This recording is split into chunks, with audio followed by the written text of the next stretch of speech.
Welcome my fellow crime enthusiasts. My name is Sigo, and this is your favorite Channel SIGO'S This and That. In today's episode, we delve into the highly intense Senzo Meyiwa Murder Trial, which took an unexpected turn. Join me as we uncover the astonishing details surrounding Advocate Baloyi's disruptive move during the proceedings. The atmosphere in court became incredibly turbulent when Advocate Baloyi, representing the state, suddenly diverted the case's momentum. He reintroduced an argument related to accused number 2, Mr. Ntanzi's medical certificate from a dentist, creating a wave of confusion and intrigue. One cannot help but wonder if the defense team inadvertently overlooked the fact that they had already cross-examined the same witness about the contents of this medical report. Did they simply forget? Or was there a hidden agenda at play? Could Advocate Baloyi be sabotaging the defense team intentionally? Curiously enough, it appeared as though the judge was remarkably prepared to respond to Baloyi's submission, almost as if they had foreknowledge of the argument. How did the judge manage to research and gather information so swiftly? Could there be secretive meetings occurring behind closed doors between Baloyi and the judge? The questions keep piling up, and we encourage you to watch this captivating video until the end.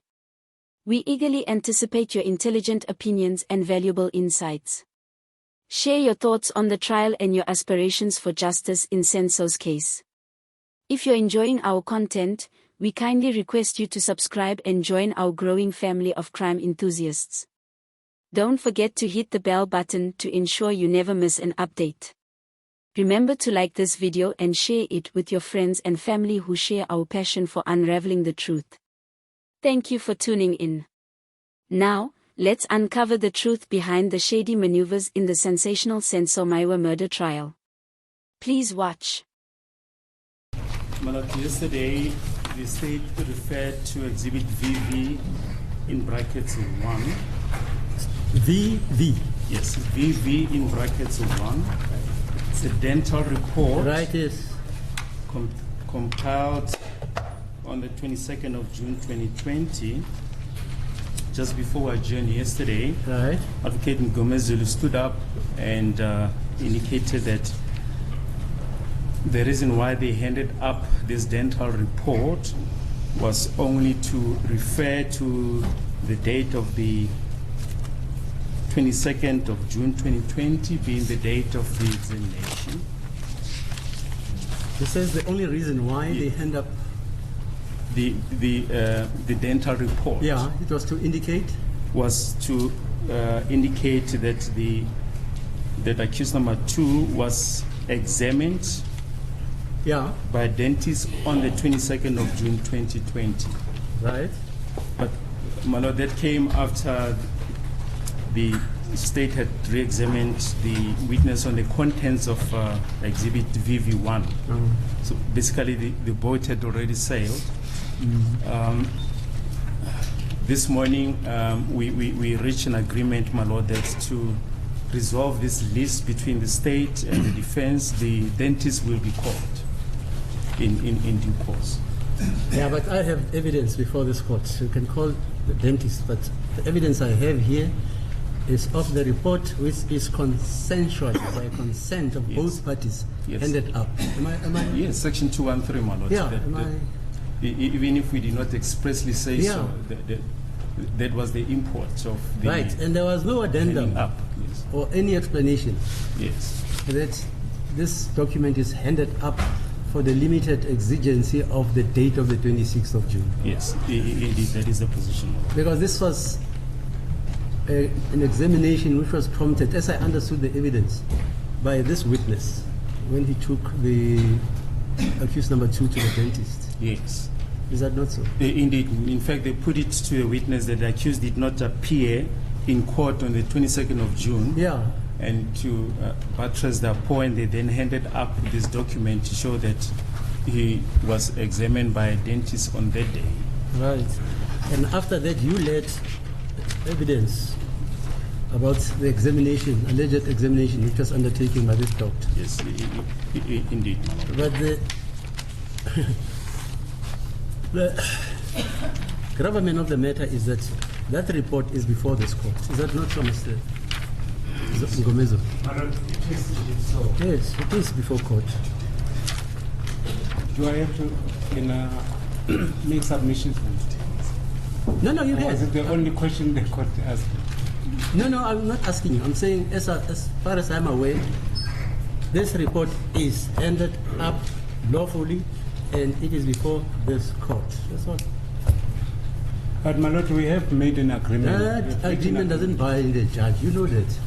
You can agree with Mr. Baloyi to go to the moon. It doesn't bind this judge. This My judge lord, is bound by evidence. My lord, may I, with due respect, address this case in this manner? Yes, sir. The state has submitted that the purpose for handing over the document was for the defense to demonstrate that accused number The state has argued that. just submitted now, confirming what I've used the statement for that reason. The contents of the document was not alluded to By whom? by the defense during cross-examination. We only dealt with the date, which is, I would submit, is the evidence aliunde outside the contents of the document itself, because the defense intended to demonstrate the alibi defense to say, when the state alleges that accused number 2 attended court in Shabani on that particular day. So our alibi to that effect is to say accused number 2 was consulted with the dentist.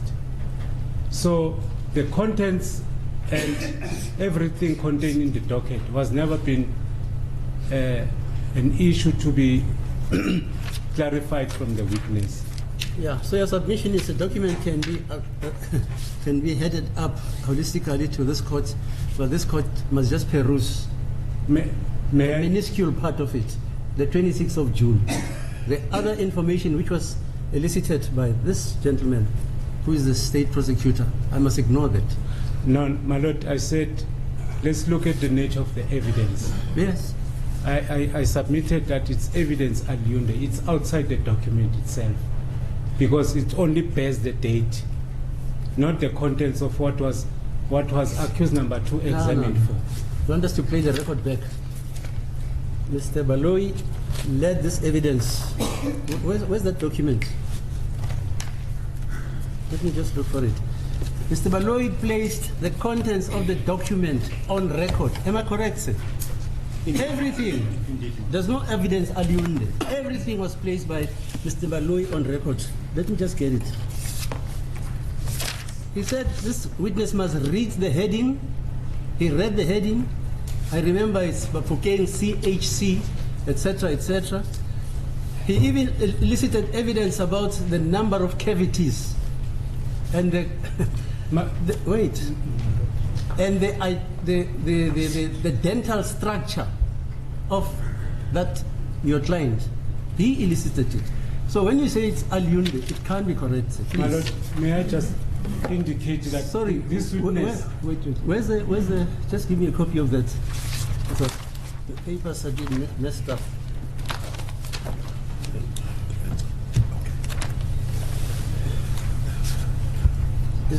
Is that the witness's copy? How much you copy it? Yes. Okay, sorry. Mine has got notes. No, right, I've got it.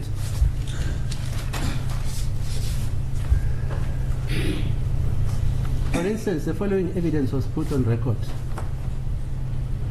Complainant, patient requests an examination for oral cavity, dental history, extraction of, health questionnaire. Do you present or have you previously suffered from any of the following allergies? Rheumatic fever? No, he put it on record, not me. Venereal disease? No. HIV/AIDS? No. Lung disease? No. TB? No. Are you on medication? No. Smoking? Yes. And then it goes. Rheumatic fever? No. Psychosomatic disturbances? No. Pregnant? No. Viral infection? No. Epilepsy? No. Diabetes? No. Liver, kidney problems? No. Hypertension? No. Asthma? Yes. The patient reports to have been admitted for a heart condition. This is the doctor writing. In 2014 following a mining accident, and it is signed. And Mr. Baloyi also went on the other side and said to this witness, can you put the following information of the clinical examination on record?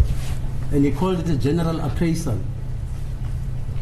TM joints, lymph nodes, intraoral exam, lips and buccal mucus, oropharynx and tonsils, palate, he even said palate, remember that, floor of mouth, tongue,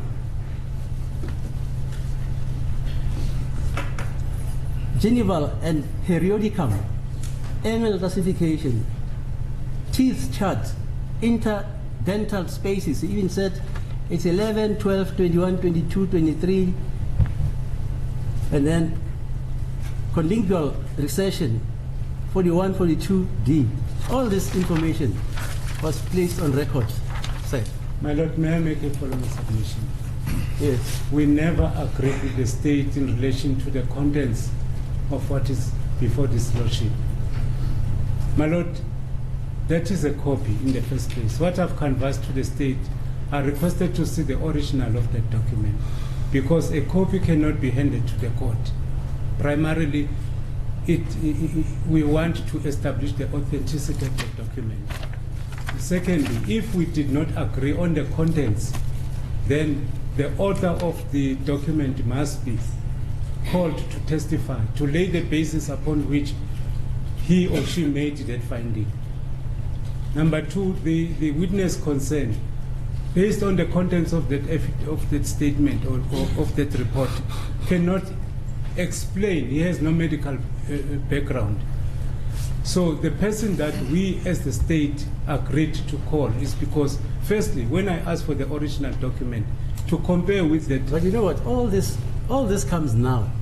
You never said all of this yesterday when you were leading your client and when you were cross-examining this witness. You never said my Lord, this thing came after when yeah, so don't make me like a judge who doesn't listen.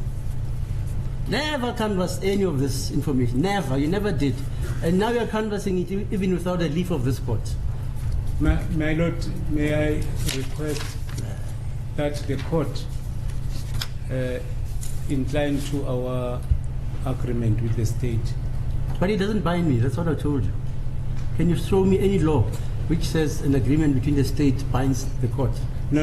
I don't want to go insofar as that is concerned, my Lord. But with from your assistance as the adjudicator in this matter, if the parties so agree to, as prescribed I in terms have of not said I am not allowing the parties to agree to call the doctor. I never said that. Never. You can call the doctor. No. I can't stop the state calling a witness. I don't have that might of capacity in terms of the Criminal Procedure Act.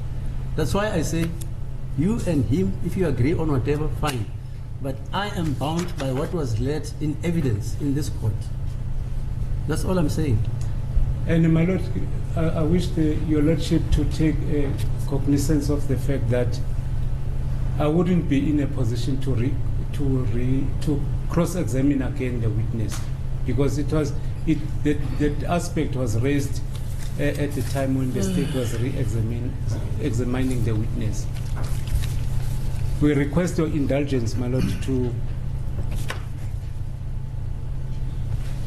get the original document first and for the doctor to be called to confirm the contents of what is contained in the dental report.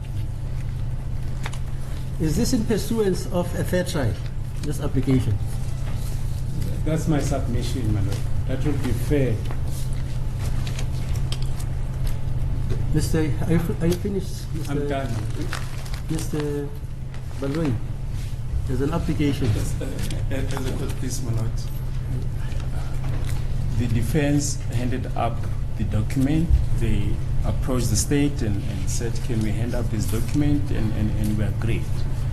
And they wanted to use the document which they used, but now that it appears as if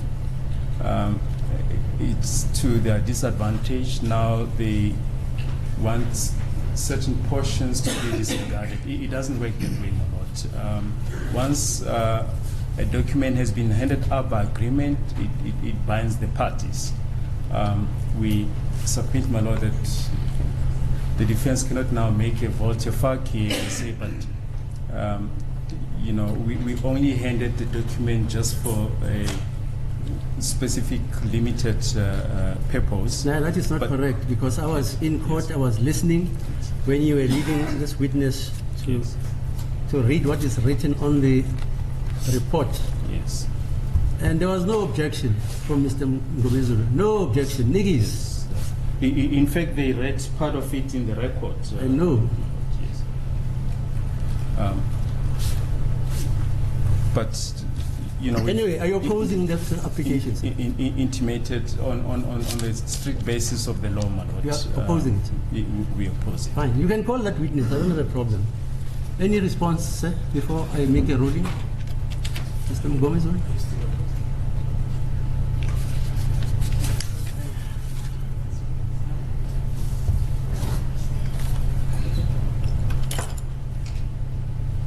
Yes. My lord, I stand by my submission. Fine.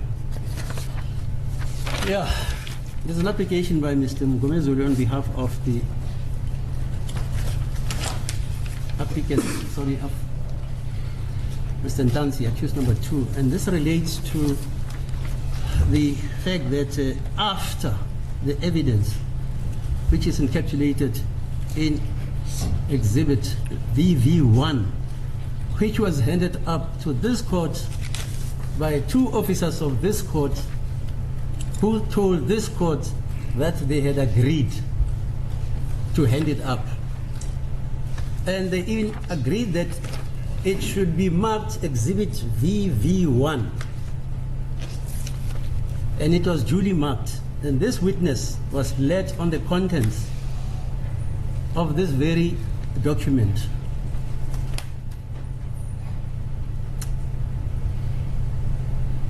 Cross-examination was conducted by Mr. Ngomezulu in relation to some aspects of this document. Now, this court is seized with this document.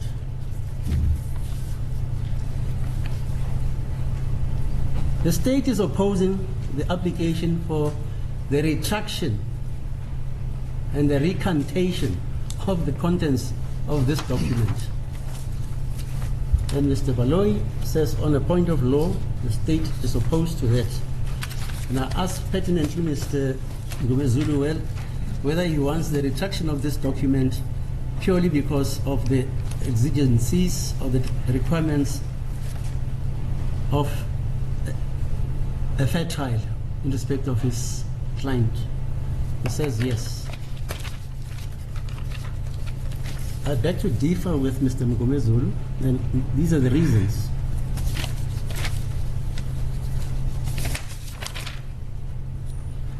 In the case of the National Director of Public Prosecutions and David Cunningham King, it's case number 86 of 2009.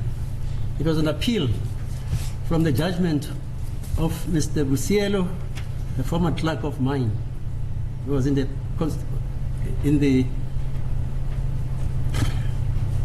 Supreme Court of Appeals. He wrote the judgments against which there is an appeal. The judges who presided on this application of appeal is Haramse, who was the deputy president of the Supreme Court of Appeals, Nugent, Mlambo, Malan, and Majid. And this is what they have to say about an exigency like this, where evidence is now sought to be recanted when it was formally and lawfully admitted into this court. If you want to read this decision, you can read about it. It's about this billionaire who was avoiding tax, King. And they took him to all the courts, right up to the Constitutional Court. This judgment actually landed up in the Constitutional Court. But it concerns the basis of what is a fair trial. In paragraph 4, the scribe Harams has this to say: it is well to remind ourselves at the outset of a number of basic principles in approaching the matter. Constitutions call for a generous interpretation in order to give full effect to the fundamental rights and freedoms that they create.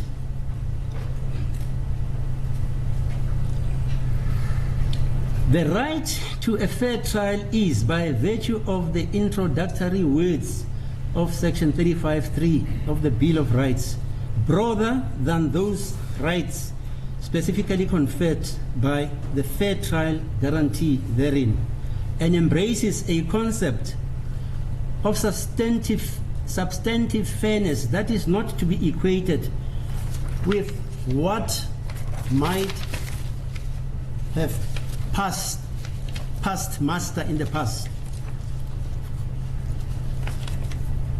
This does not mean that all existing principles of law have to be jettisoned, nor does it mean that one can attach to the concept of a fair trial any meaning whatever, will be fair or not.